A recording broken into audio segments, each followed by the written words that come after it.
Indudablemente todas as certificacións son relevantes, especialmente na que presentamos hoxe, que é o barómetro do CRAEGA, é moi relevante e estratégica para Agacal, sobre todo polo que significa a agricultura ecolóxica e todo o que favorece todas as novas políticas supranacionais que se están a desenvolver no ámbito da ecoloxía, do medio ambiente, obxectivos de desarrollo sostible, cambio climático, etc. CRAEGA depende directamente da Agacal, o seu Consello Regulador é o representante da Administración Pública para a certificación deste selo, e para nós é moi relevante dende o punto de vista da protección, pero tamén é moi especialmente dende o punto de vista da promoción. Creemos que é unha cuestión, unha línea estratégica tanto que nos une a CRAEGA como a Agacal. A ver, o tema da certificación ecolóxico é complexo porque según en que tipo de produto estamos a falar ten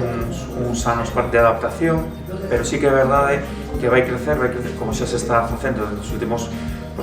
anos, leva un crecemento asombroso. Estamos acabando os últimos informes para presentar os resultados do ano pasado, pero tamén o que levamos visto é que ha tenido ha medrado moito, e eu penso que o único que ten como dificultade añadida este tipo de produción é que os rendementos son máis baixos e provoca un maior precio. Esa é a única, non diría debilidade, pero unha singularidade que de alguna maneira limita un crecemento aínda todavía máis exponencial. En Agacal contamos con 36 experiencias de calidade, eso digamos que é o que engloba todo o que é a denominación de origen e indicacións geográficas protegidas, e aí está moi ben sellado o origen galego, é dicir, produtos tanto con variedades autóctonas como feitas en territorios concretos, é o que configuran as 36 experiencias de calidade que lle chamamos. Os resultados finais foron que máis de 450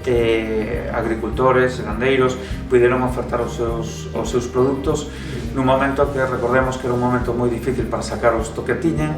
e ademais outra particularidade moi relevante é que puderon acceder, de feito hai casos de éxito, de xente que non estaba mellor nos lineais de grandes distribuidoras, e que gracias a esta iniciativa que se tivo dende a Consellería de Medio Rural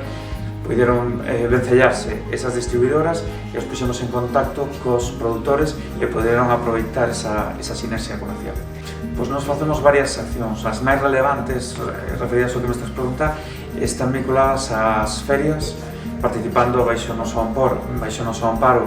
un montón de produtores que tanto están a nivel nacional como internacional, e agora en breve imos ter unha iniciativa que todavía estamos acabando, que non a hemos presentado, pero que está moi vinculada sobre todo ao mercado internacional.